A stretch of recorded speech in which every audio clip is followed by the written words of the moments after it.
And good afternoon, everybody. How are you all doing? It is time for the weekly update for the second week of episode Revenant. Hope everyone enjoyed the entirety of Act 1 last week if you played it through, as well as enjoying the newest dungeon, Vesper's Host. For those interested, I'll be live this evening over on Twitch starting around 5 p.m. Eastern Time, where I'll be doing some more pinnacle grinding, doing some of the various activities such as the new map for Onslaught and whatnot. So if you want to check it out, come on by. Just ask any questions you want to ask. Have any builds I want to test out. All up to you. But with that said, let's dive into the update, shall we? Starting off with our rotators. So first off, in the Vanguard playlist, this week's Nightfall is the Proving Ground strike over on Nessus. On the standard advanced option, it is just barrier and unstoppable champions. However, starting this week over on expert and higher, we now have randomized banes on combatants. So keep an eye out on that and seeing how it affects your various playthroughs of Proving Grounds. As also, it is the scintillation linear fusion rifle as the Nightfall drop this week. I will have a link to that in the description below so you can check out the various roles you want on it, so you can make sure you get the best one for you. Alright, next up, over in Gambit Land, it is currently double infamy, so if you want to go ahead and knock out anything Gambit related this week, good time to do it. As well as also having the Pathfinder track for it. Then over in Crucible, we have Momentum Control, Class Clash, as well as Rift. So, things sound interesting. Great week to get those done. Alright, over in our rotators, starting off in the Legends tab, our first raid this week is King's Fall. So if you're still trying to get Touch of Malice and or the Catalyst for it, now is the time to do it. And then our other raid is over on the moon, with being the Garden of Salvation. And don't forget to head over to Hawthorne to pick up the quest so you can get a second drop of a red border of any of the weapons in that raid. Alright, then for our dungeons this week, first off, well, back at the moon, it is Pit of Heresy. So if you haven't gotten, or you still need to get the Xenophage machine gun, go ahead and get that quest and the weapon done. And then our second dungeon this week is over at Seventh Throw World, being the Spire of the Watcher for the Hierarchy of Needs exotic bow. So if you still need to get the catalyst for it, which you can only get as a drop on Master difficulty, great way to get that done. Alright, too far. Too far. Lastly, over on the Legends tab, our exotic mission this week is Prestige for Dead Man's Tale. Also this season, and I believe it is for Bright Dust at some point this season, will be a Deepstone Crypt ornament for Dead Man's Tale. So something to keep an eye out for. But if you still need to get the weapon crafted or any of the, Precious is the Season of the Haunted weapons, I believe. So if you can get those crafted, great time to farm that out and get all those weapons you need. Alright, I think that is it for all those special rotators. So next up, let's head into the Pale Heart, shall we? So first off, we have the Descent as our cooperative focus campaign mission.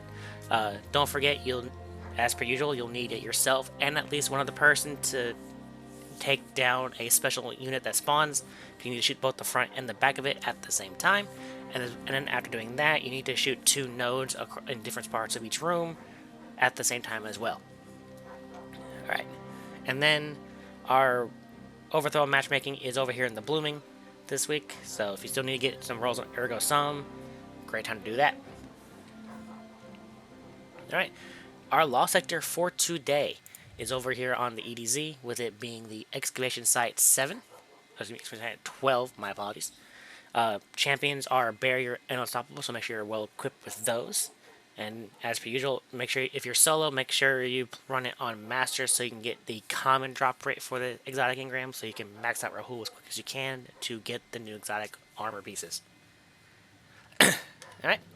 Then, lastly, over on Neptune, the terminal over this week is over here in Ashma Park, with the current daily Vex Incursion Zone being in Zephyr Concourse. Alright.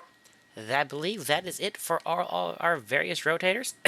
So, like I said in the beginning, the entirety of Act 1 dropped last week, so if you haven't finished playing it through, technically now we're into Part 2, but if you already have it completed, all the challenges you need going forward are auto-completed. So let's go ahead and check out our seasonal challenges for the week, shall we? So first up, like I just said, we have Mission of Mercy 2, complete Part 2 of Act 1, Illicit Rescue. Liquid Armor, craft enriching tonics in Ido's Tonic Laboratory. Uncommon Herbalist, collect powder, the uncommon reagents used to make tonics in Ido's Laboratory. Acoustic Performance, deal final blows with primary ammo in Gambit, Crucible, or Vanguard off activities. Earn bonus progress for pulse rifles, scout rifles, or some machine gun final blows, or by defeating Guardians. And then lastly, we have Spark Defender, score points in Rift. Bonus progress is awarded for igniting the Rift. Alright, that is it for our 5 Week 2 challenges. So lastly, let's go ahead and check out what we have in our Eververse store for the week. Just a reminder, I only covered the items for Bright Dust, nothing with silver, so you should have this currency just by simply playing the game. Alright. So first off, on the front page, we have the second part of the, I believe this was the Assassin's Creed armor set. For Warlocks, we have Eagle Boots. Really hard to see what the gear I have on.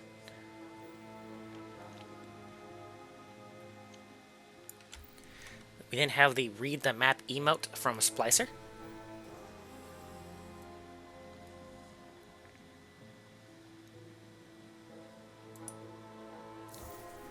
We then have the Ossified Entrance Tremor effect from Chosen.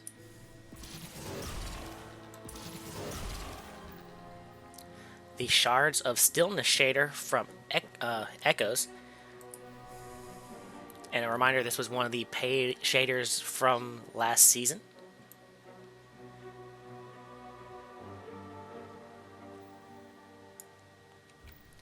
We then have the Lucid shader from... not ringing a bell.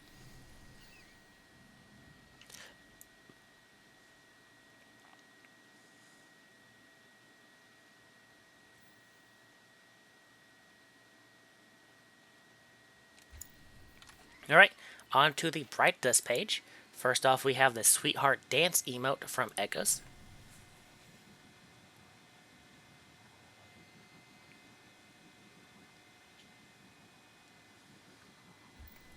We have the Dressing Fancy emote from Echoes.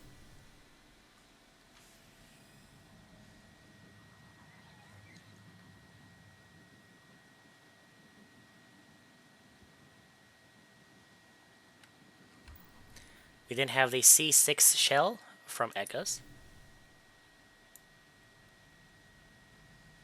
It's for every Guardian who wants to carry on Cade with them.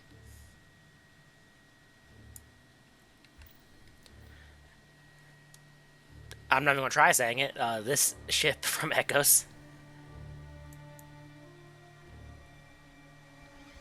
For every Guardian who wants to fly around a pancake. Then the Pack Rat Sparrow from Echoes. So I believe this was part of the Rat King bundle last season.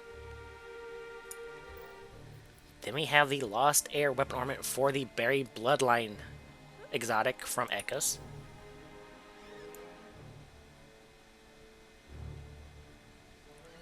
For us Guardians who want to base our entire armor set on Gjallarhorn. Then we have the Eclipsing Projection from Echoes. Excuse me. Next up, we have the Verdigris shader from Drifter.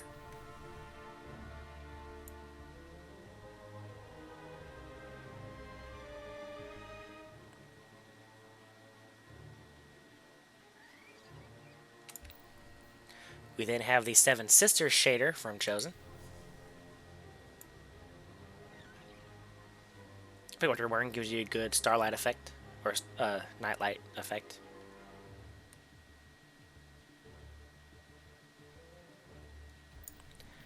The Spark of Joy shader from Season of the Wish.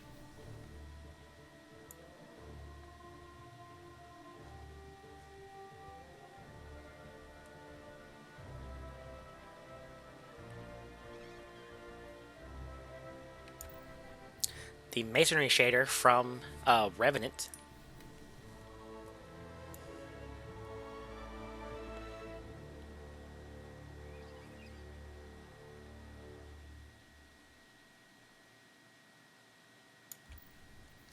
The Reef Shimmer Transmat effect from Forsaken.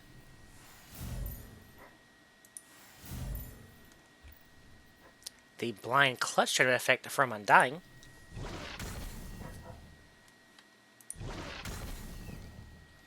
And lastly, the Dido Capsule entrance from Arrivals.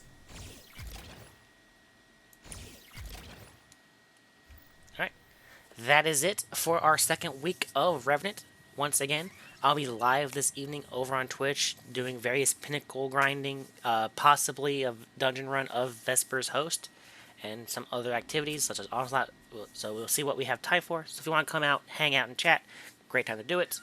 But that is it for this week. Hope you all have a wonderful time, and I will see you in this video, everybody. Goodbye.